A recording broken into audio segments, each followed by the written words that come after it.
Boring. That's what I think the 2020 Volkswagen Golf is. Thank you so much for watching. I'm the Sketch Monkey. Take care. I'll see you in the next one. Okay, I will give it some more thought. Here's what I think about the Golf in general. The first couple of generations were pretty awesome. Funky, fun, quick, and most of all, simple little cars. They weren't angry, just a little bit cocky. The design amplified its funkiness, with the original Giugiaro design being an extreme example of what's been Volkswagen's motto for years.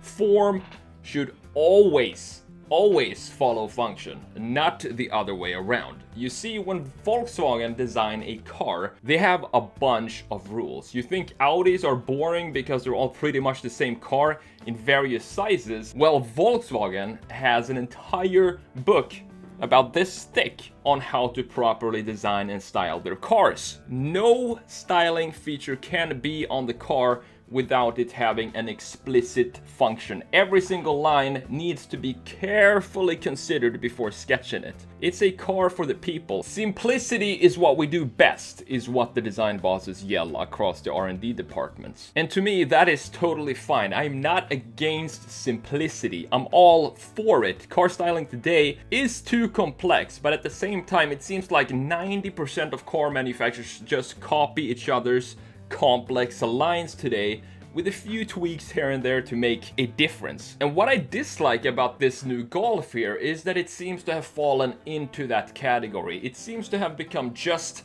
another car where if you copy pasted the front of any other 2020 small hatchback onto the front of the Golf, you wouldn't be able to tell that it was a Golf. So it has kind of conformed, and this has gradually been going on over the past few decades of the Golf. Now, before we go any deeper on the design talk, I feel I have to talk about the specs, and more importantly, the tech that comes in the new 2020 Golf. Because you can have all kinds of opinions on the design, but the tech and specs are pure facts. And in these categories, the Golf takes a huge step forward. First off, with over 35 million Golfs sold over the last 45 years, the Golf is the third best-selling car of all time, trailing only to the Ford F-150 and the Toyota Corolla. So when they decide to release a new one, it's a pretty big deal. Volkswagen says that the new generation model will be permanently connected to the internet, allowing consumers to utilize 3D satellite mapping, hybrid radio, and live information such as nearby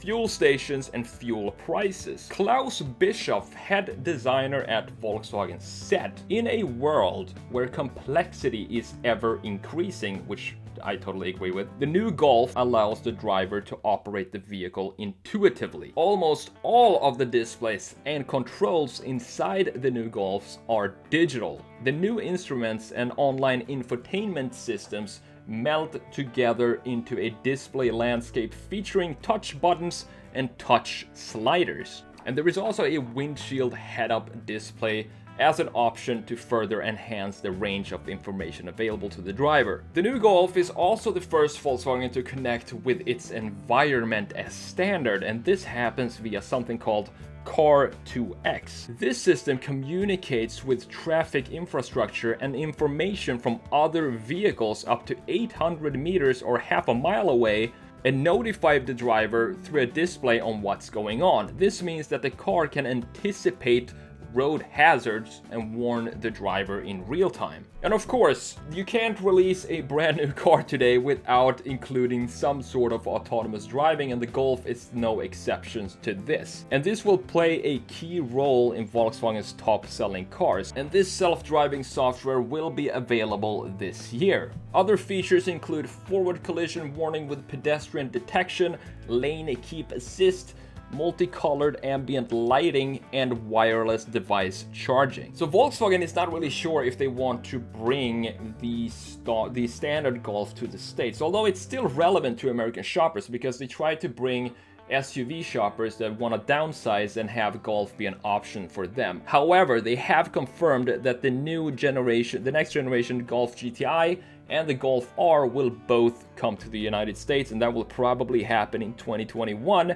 So we're all set there. When the Golf goes on sale in global markets, the 2020 Golf will come with a 3-cylinder engine coupled to a 48-volt mild hybrid system of varying outputs. More powerful variants will likely return with an updated 2-liter 4-cylinder turbo engine paired to either a manual or dual-clutch automatic transmission. There will also be a couple of diesel engines, and other markets will also get a plug-in hybrid variant. I have to say, the interior of the 2020 Golf is simply stunning. Instead of traditional gauge cluster, the 2020 Golf makes use of 2 displays, including a main touchscreen for the infotainment system that's tilted towards the driver.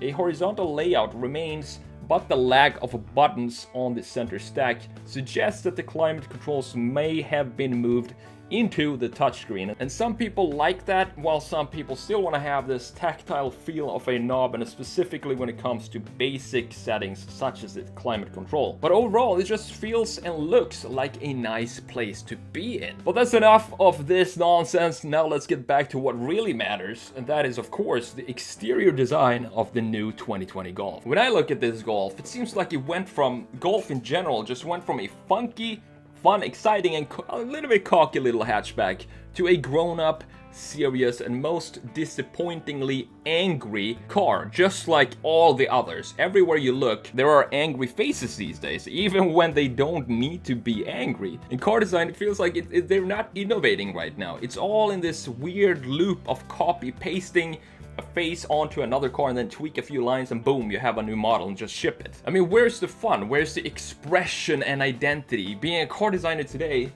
doesn't feel like it's a lot of fun. Where's the joy in car design?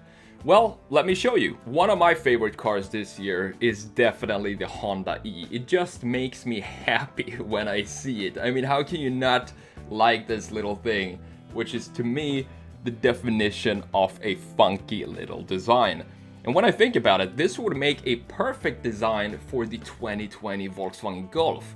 Think about it, it's not intimidating, it's extremely simple in its styling, which means Volkswagen design bosses would not go nuts when they see it.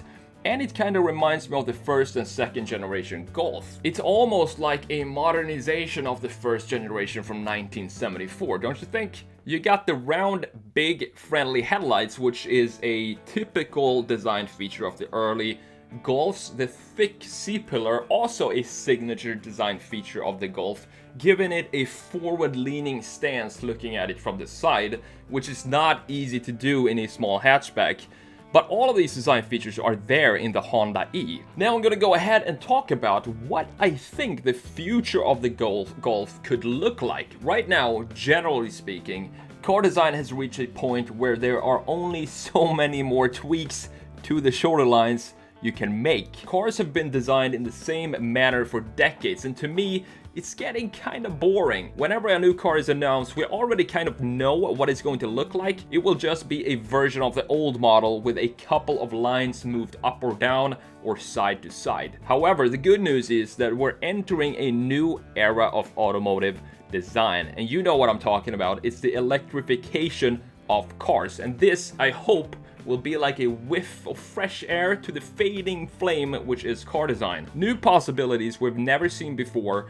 No need for cars to be designed around the engine and transmission, but instead have a clean slate where cars are built from the ground up on a single platform of batteries. So what exactly would this mean for a car such as the Golf? Well, hopefully it means a refresh, still keeping its core values of simplicity both in styling and functionality, but now in a completely new package. You could theoretically design a car as a simple box with a 90% of the box itself being the greenhouse. You could have a Golf-sized package with a suburban-sized cabin. And yes, I'm aware the cars needs to still have some sort of crumple zones and safety features, but I'm just throwing out ideas here, and I'm not an engineer. But I've said it before, and I will say it again, the electrification of cars will completely change the way they are designed. And this, as a designer, makes me very excited. But I don't know, you asked me what I think about the new Golf, and honestly, I don't think much of it. It's just another angry looking hatchback to add to the list of copy-paste cars. Is it ugly?